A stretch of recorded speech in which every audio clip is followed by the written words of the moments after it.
Students कैसे हैं सभी। देखिए कल जो हमने पढ़ा था हमारी जो फर्स्ट यूनिट है फिजिकल एंड मेजरमेंट्स, उसके बारे में हमने जो है अपना टॉपिक शुरू कर रखा है। अपनी जो यूनिट है वो हमने शुरू की हुई है। तो हमने उसका जो है सबसे पहले मैंने आपको जनरल इंट्रोडक्शन बताया था कि फिजिकल क्वांटिटी क्या होती है, फिजिकल क्वांटिटी को कैसे मेजरमेंट किया जाता है, सिस्टम ऑफ यूनिट्स उनकी क्या है। अभी है हमारे पास में कि जब भी आप फिजिकल क्वांटिटी, जैसे मान लो लेंथ है, लेंथ हमारी क्या है, एक फिजिकल क्वांटिटी है। तो उस लेंथ को जब आप मेजरमेंट कर रहे हैं, स्मॉल डिस्टेंस या लार्ज डिस्टेंस को मेजरमेंट करेंगे, तो उसके लिए आपके पास में क्या यूनिट्स होती हैं। तो सबसे पहले हम देख रहे हैं कि जब लार्ज डिस्टेंसेस को मेजरमेंट करना होता है तो उसको हम कैसे मेजरमेंट करेंगे, उनको हम क्या बोल रहे हैं, प्रैक्टिकल जो है आपकी यूनिट्स हैं वो। ठीक है, तो उसके लिए कल हमने पढ़ा था, एक मैंने बताया था एस्ट्रोनॉमिकल यूनिट बताई थी, दूसरी मैंने जो है लाइट ईयर पढ़ी थी। एक बार मैं उन्हीं को रिवाइज करवा रही हूँ, फिर उसके बाद हम आगे नेक्स्ट करेंगे। तो देखिए सबसे पहले मैंने बताया था एस्ट्रोनॉमिकल यूनिट क्या होती है। एस्ट्रोनॉमिकल यूनिट का मतलब क्या है कि अर्थ के सेंटर से और सन के सेंटर के बीच की जो डिस्टेंस है, सेंटर से अर्थ का, ये आपकी अर्थ है और ये आपका क्या है, सन, इनके सेंटर से बीच की जो डिस्टेंस होती है, ये डिस्टेंस जो है क्या होती है, 1 AU के इक्वल होती है। ठीक है, it is the distance, it is the average distance from the centre of earth to the centre of sun. तो ये जो डिस्टेंस होती है इनके सेंटर से डिस्टेंस, इस डिस्टेंस को हम क्या बोलते हैं, क्या है भाई, ये 1 AU के इक्वल है। ठीक है, इसकी वैल्यू हमने क्या पढ़ी थी, 1.496 × 10⁻11 मीटर पढ़ी थी। इसको हमने अप्रोक्सीमेट क्या लिखा था, 1.5 × 10⁻11 मीटर बताया था। सेकंड आता है हमारे पास में लाइट ईयर। लाइट ईयर मैंने क्या बताया था कि लाइट ईयर जैसे नाम से इंडिकेट हो रहा है कि लाइट ईयर,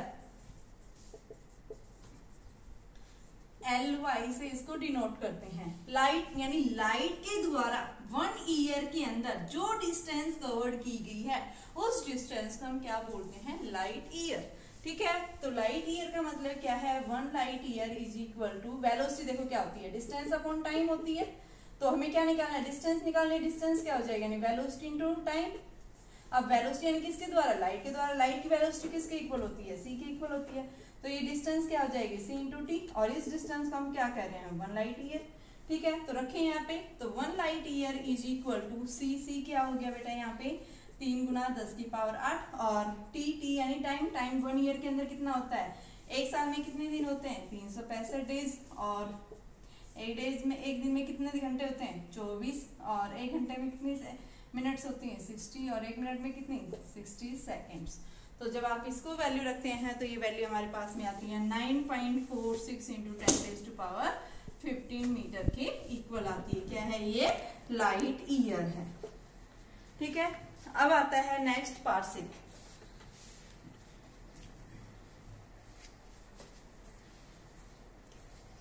पार्सिक देखो क्या है,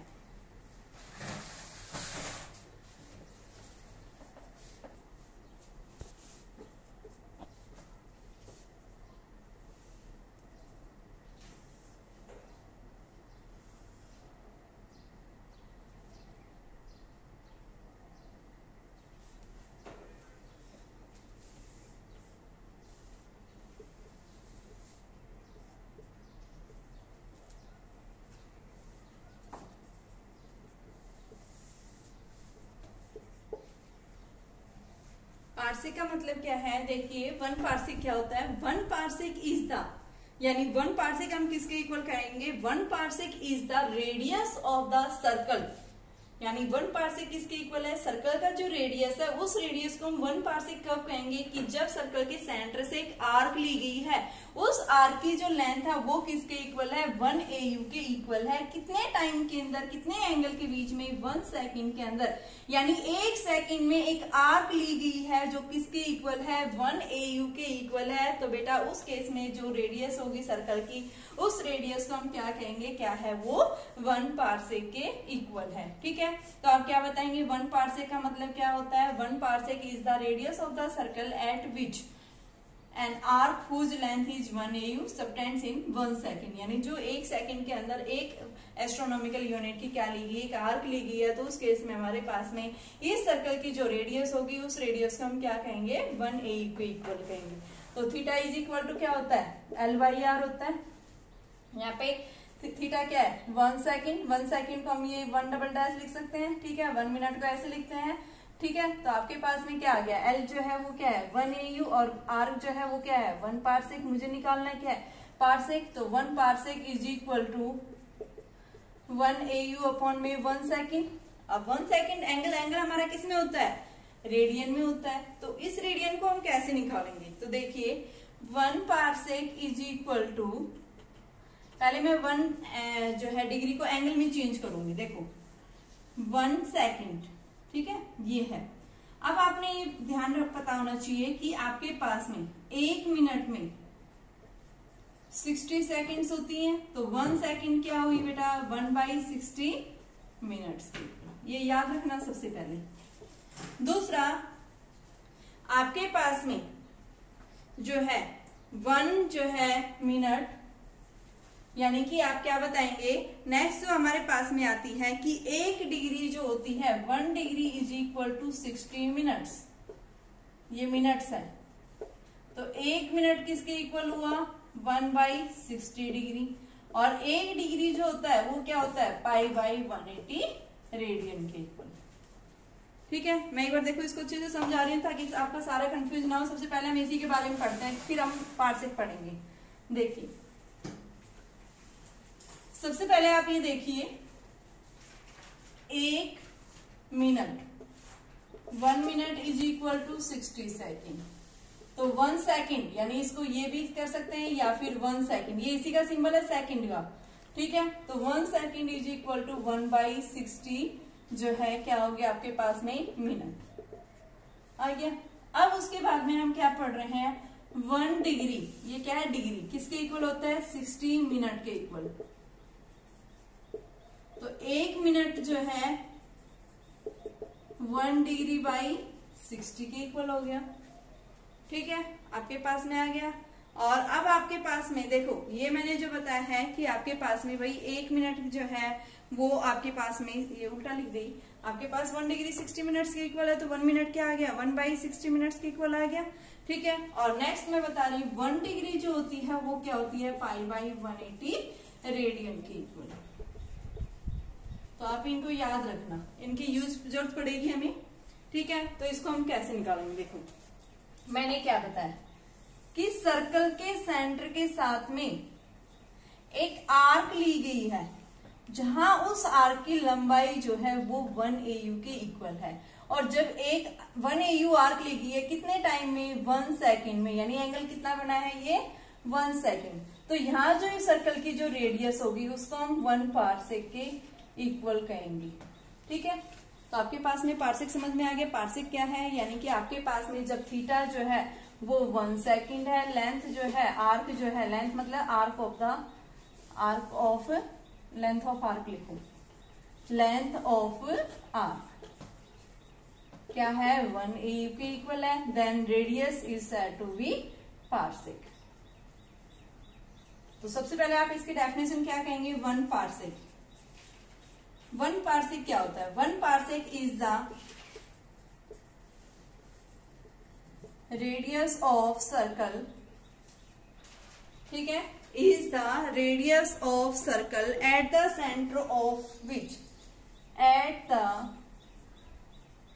center of which, whose length is 1 astronomical,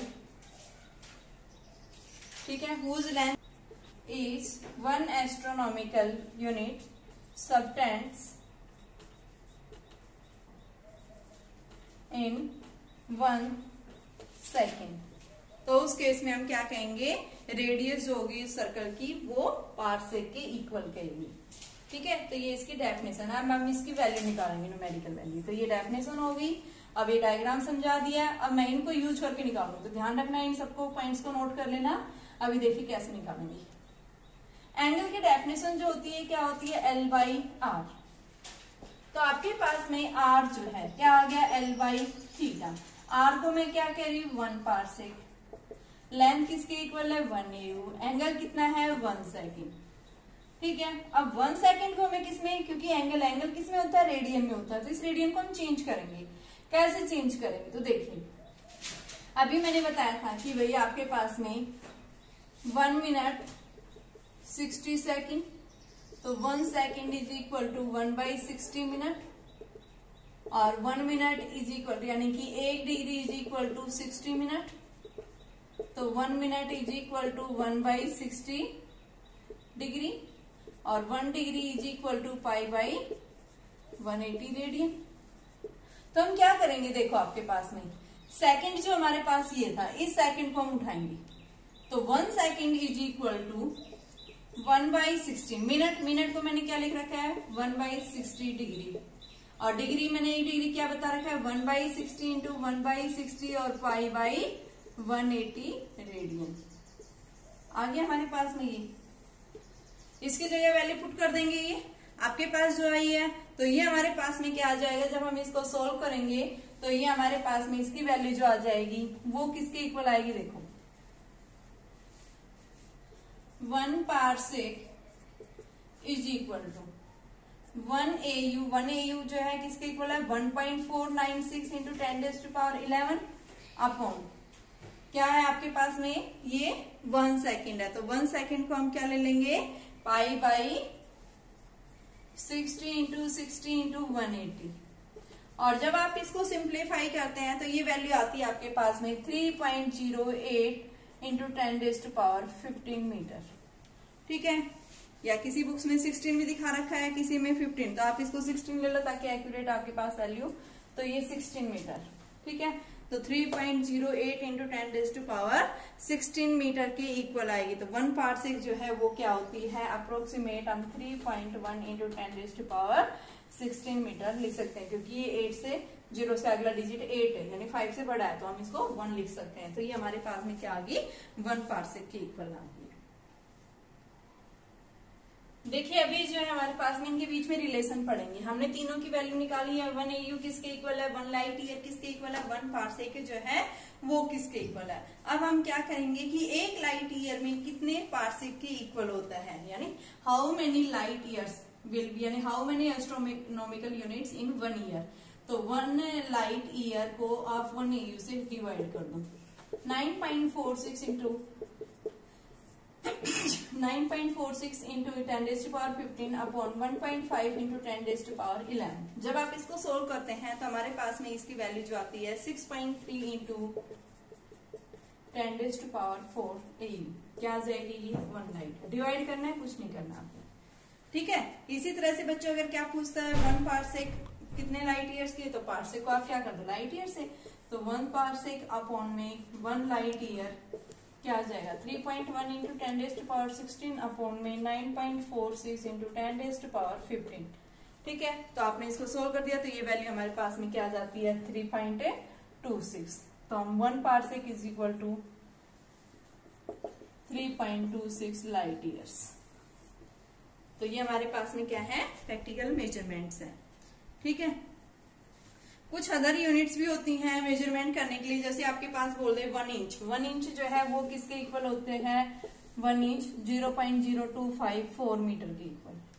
ठीक है, 1 इंच चाहिए। दूसरा हमारे पास में आता है 1 फुट के इक्वल किसको कहते हैं 1 फुट 0.3048 मीटर के इक्वल हो गया 1 फुट का आपके पास में। नेक्स्ट आता है आपके पास में भाई जो है 1 माइल किसके इक्वल है, तो 1 माइल जो है 1.03 इंटू 10⁻3 मीटर के आसपास होता है ये। ठीक है, 1.609 सॉरी 609, तो ये हमारे पास में ये भी लेंथ को मेजरमेंट करने की ही यूनिट्स होती हैं। ठीक है, पूछा हुआ है कि 1 मीटर में कितने एस्ट्रोनॉमिकल यूनिट्स होंगी, यानी how many astronomical units in 1 metre. तो आपने क्या पढ़ा 1 AU is equal to 1.496 into 10⁻11 metre, तो 1 मीटर क्या हो गया 1 AU अपॉन में 1.496 इंटू 10⁻11 मीटर। ठीक है, तो 1 को आप डिवाइड कर दो 96 इंटू 10⁻11 AU, तो ये जो वैल्यू आएगी क्या दे देगा आपको AU देगा, जो लगभग कितनी आती है 6.67 इंटू 10⁻12 AU के इक्वल, 1 मीटर में इसके इक्वल होगी। ठीक है, अब देखो दूसरे क्वेश्चन हो रहे हैं, तो क्वेश्चन करवा रही हूँ मैं इसको किस टाइप क्या क्वेश्चन पूछे जाते हैं। तो देखिए है कि how many parsec in light year, एक लाइट ईयर में कितने पार्सेक होंगे। तो हमने क्या पढ़ा है, 1 लाइट ईयर जो है वो किसके इक्वल होता है, 9.46 इंटू 10⁻15। और 1 पार्सेक जो हमने क्या पढ़ा है, 3.08 इंटू 10⁻16। तो क्या बोल रहा है कि एक लाइट ईयर में कितने जो है आपके पास में पार्सेक होंगे। तो 1 लाइट ईयर अपॉन में 1 पार्सेक क्या आ गया, 9.46 इंटू 10⁻15 अपॉन 3.08 इंटू 10⁻16। जब आप इसको सिंप्लीफाई करते हैं तो ये वैल्यू हमारे पास में 0.305 इंटू 10⁻ के आसपास जो है ये वैल्यू, यानी कि क्योंकि 1 का ही डेसिमल है तो ये आपके पास में आ जाती है 1 इतने पार्सेक के इक्वल रहेगी।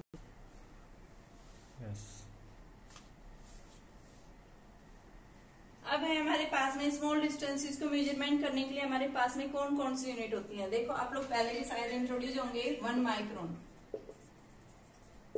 10⁻⁻6 metre, 1 nanometre 10⁻⁹ metre, 1 micron, micron का मतलब क्या है, 10⁻⁻6 हो गया, ठीक है। नैनो का मतलब क्या हो गया, 10⁻⁹ हो गया। एंगस्ट्रोम आ जाता है 1 एंगस्ट्रोम, जिसको हम ए नोट से डिनोट करते हैं, माइक्रोन को हम ये सिंबल लेते हैं।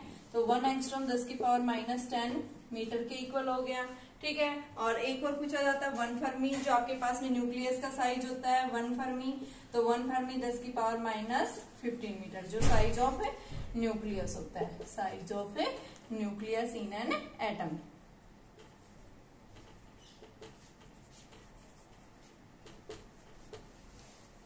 तो ये हमारे पास में स्मॉल मेजरमेंट्स डिस्टेंस है। अगर आपके पास में क्या पूछा जाए कि एरिया की मेजरमेंट करने की स्मॉल यूनिट, तो होती है एक 1 bar, small unit of area, small unit of area. और ये 1 बार जो होती है ये किसके इक्वल होता है बेटा, 10⁻⁻28 मीटर स्क्वायर। ये आपके पास 1 बार, ये मीटर स्क्वायर आ गया, यानी कि एरिया के लिए मेजरमेंट करने की क्या है, ये डिस्टेंस है। इसी तरह से अगर आपके पास में हैवी मास आ जाए, तो हैवी मास ये आप लोग जानते हैं 1 टन है आपके पास। 1 टन का मतलब क्या है, 1000 जो आपके पास में किलोग्राम हो गया। 1 क्विंटल है 100 किलोग्राम के इक्वल हो गया आपके पास में। 1 स्लैग है, ये हैवी मास के लिए, 4 हैवी मास 1 स्लैग, 14.57 kg जो है 1 स्लैग की, ये भी क्या है 1 स्लैग मास की यूनिट होती है। हैवी मास को मेजरमेंट करने की हमारी यूनिट होती है। एक आती है लार्जेस्ट प्रैक्टिकल यूनिट जो होती है चंद्रशेखर लिमिट, लार्जेस्ट यूनिट है ये मास की, लार्जेस्ट यूनिट ऑफ मास क्या है, चंद्रशेखर लिमिट। और 1 चंद्रशेखर लिमिट जो है ये आपकी जो है किसके इक्वल है, यानी कि 1.4 टाइम्स मास ऑफ सन। तो यहाँ पे क्या बताएंगे, स्मॉल यूनिट, ये large unit of, largest unit of mass क्या है, largest unit of mass Chandrashekhar limit. और चंद्रशेखर लिमिट 1 CSL किसके इक्वल है, 1.4 टाइम्स मास ऑफ सन, ठीक है। नेक्स्ट आते हैं आपके पास में कि मास वगैरह मेजरमेंट करने के लिए, जो आपके पास सन वगैरह इनके मास को मेजरमेंट करने के लिए, तो आपके पास में क्या है, वो मास स्पेक्ट्रोमीटर, ठीक है। एक होता है 1 AME। 1 AME का मतलब क्या है, एटॉमिक मास यूनिट। और 1 एटॉमिक मास यूनिट जो है वो हमारा किसके इक्वल होता है, एटॉमिक मास यूनिट बोल रहे हैं, तो इसको हम क्या लिखते हैं, 1.66 इंटू 10⁻⁻27 kg। क्या है ये हमारा एटॉमिक मास यूनिट है, ठीक है। इसी तरह से हमारे पास में एक आता है कि टाइम की स्मॉलेस्ट यूनिट 1 सेक, और 1 सेक 10⁻⁸ सेकेंड। ये हमारे पास 1 स्मॉलेस्ट यूनिट होती है किसके लिए, टाइम के लिए, ठीक है बेटा। तो ये आपके पास में जनरल यूनिट्स है, स्मॉलेस्ट लार्जेस्ट, इनको आपको याद रखना है, 1 मार्क्स के अंदर इनके पूछा जाता है, ठीक है। डिफरेंशिएशन क्या है, मान लो y है, फर्स्ट पार्ट है ये, इसका लिए डिफरेंशिएशन हम कैसे करेंगे, तो देखो dy बाई dx लिखें सबसे पहले इसको, dy dx tan cube x, ठीक है बेटा। अब tan क्यूब x खत्म नहीं कर सकते, हम इसको क्या लिख सकते हैं, dy dx। देखो इस तरह के क्वेश्चंस होते हैं जिसका फॉर्मूला होता है तो आप फॉर्मूला प्रूव कर सकते हैं, ठीक है, उससे हम सिंप्लीफाई कर सकते हैं, लेकिन हमारे पास में इसका फॉर्मूला tan क्यूब x का कोई फॉर्मूला नहीं होता, तो हम क्या करेंगे, इसको tan x की पावर क्यूब लिख सकते हैं। अब डिफरेंशिएशन में मैंने क्या ले रखा है भाई, जो पावर है उसको आगे ले आओ और उसमें से एक कम कर दो, 3 - 1, और किसका, बेस का, बेस क्या है tan x, इसका आप क्या करो, tan x का डिफरेंशिएशन कर दो, तो क्या आ गया 3 tan x स्क्वायर, और tan x का डिफरेंशिएशन मैंने क्या बता रखा है, क्या होता है, secant स्क्वायर x होता है, तो आपके पास में क्या आ जाएगा, ये secant स्क्वायर x, और ये आपके पास tan x की पावर 2 है, तो इसको हम क्या लिख सकते हैं, 3 tan square x secant square x, हमारे पास क्या आ गया, इसका डिफरेंशिएशन आ गया, ठीक है। कुछ नहीं किया मैंने, जो पावर है इसको ऊपर ले गई। अब हम इसको करने के लिए मैंने डिफरेंशिएशन का जनरल रूल बता रखा है, जो पावर है उसको आगे ले आओ, उसमें से एक कम कर दो, और जो बेस है, बेस किसका, फंक्शन x का, तो अभी तो हमने ट्रिग्नोमेट्री, हमने पावर का किया, ट्रिग्नोमेट्री फंक्शन का और करेंगे, तो हमारे पास में क्या आ गया, tan का क्या आ गया, secant स्क्वायर x, तो इसने हमने कर दिया है। नेक्स्ट देखो, इसका सेकेंड पार्ट देखिए, y is equal to cos x upon 1 minus sine x, तो इसका मैंने न्यूमरेटर अपॉन डिनोमिनेटर है ये u अपॉन v की फॉर्म में बता रखा है। u अपॉन v में क्या फॉर्मूला होता है, y अगर u अपॉन v की फॉर्म में होता है तो d बाई dx y का करते हैं, तो भाई डिनोमिनेटर का square, denominator as it is, numerator का differentiation minus numerator as it is, और डिफरेंशिएशन डिनोमिनेटर का रख दें, तो आपके पास में क्या आ जाएगा, ये dy by dx is equal to क्या है, 1 माइनस साइन x का स्क्वायर, ठीक है। अब क्या आएगा आपके पास, 1 minus sine x as it is, ठीक है। कोस x का डिफरेंशिएशन क्या होता है, माइनस साइन, कोस x का डिफरेंशिएशन बोल रहे हैं ना, साइन का क्या होता है, कोस होता है, और आपके पास में कोस का जो आता है डिफरेंशिएशन क्या होता है, माइनस साइन होता है। अब माइनस u हमारा क्या था, कोस x, और डिफरेंशिएशन किसका करेंगे, d by d x into 1 minus sine of x, लिख दिया, तो क्या आया, 1 minus sine of x minus sine of x minus cos x। अब 1 बेटा डिफरेंशिएशन 0, कांस्टेंट है, कांस्टेंट का डिफरेंशिएशन क्या बता रखा है, 0, साइन x का करेंगे तो इसके साथ माइनस तो आई, साइन का क्या हो जाता है, कोस x अपॉन में 1 माइनस साइन x का होल स्क्वायर, ये हमारे पास dy बाई dx आ गया, ठीक है। अब देखिए थर्ड पार्ट,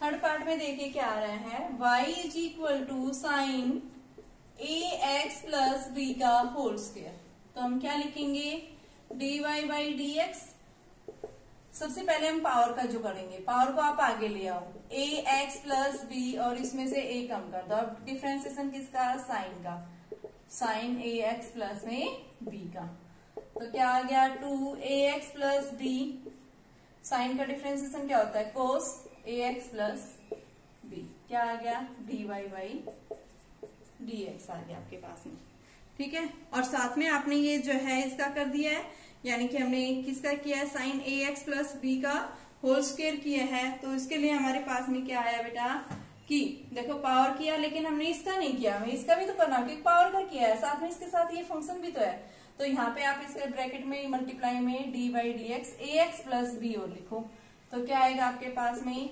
2a, ax का a, b कांस्टेंट है तो ये 0 हो गया, और ax का a कांस्टेंट था, x का dx बाई dx क्या हो गया 1, तो a बचेगा, और इसको हमने क्या लिख दिया, ax plus b cos of ax plus b, क्या बचा बेटा, ये हमारे पास dy बाई dx आ गया, ठीक है।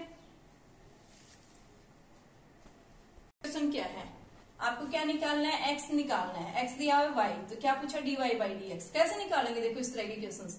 यहाँ x किसके ऊपर डिपेंड करा, थीटा, यहाँ y किसके ऊपर डिपेंड करा, थीटा, तो आप x को डिफरेंशिएट करो किसके रेस्पेक्ट में, थीटा के रेस्पेक्ट में, y को डिफरेंशिएट करो थीटा के रेस्पेक्ट में, और फिर जो dy by d थीटा आता है उसको dx by d थीटा से डिवाइड कर दो। जैसे मैंने बताया भाई आप dy by d थीटा निकालो और dx by d थीटा दोनों निकालोगे, और फिर आप यहाँ से इसको डिवाइड कर दो, क्या हो जाए आपका, कैंसिल, और ये क्या आ गया, dy by dx, यही पूछा है।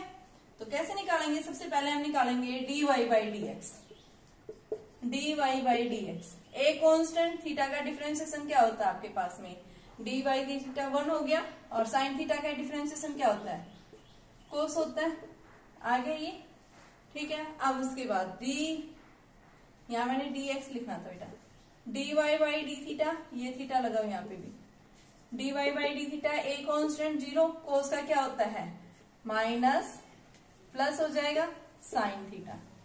अब डिवाइड करो dy by d theta upon dx by d theta, क्या आएगा, dy by d theta a sine theta upon में a into 1 plus cos of theta. आपने यही देखना है भाई कैसे हम निकालेंगे, तो उसके लिए सिर्फ आप जो है इनका आपस में एक दूसरे से डिवाइड करके देखेंगे कि भाई किसका फंक्शन है, किसके रेस्पेक्ट में हम इसको डिफरेंशिएट करें, और कैसे हम यहाँ से dy by dx निकाल सकते हैं। तो ये आपके पास में क्या आ गया, dy by dx आ गया।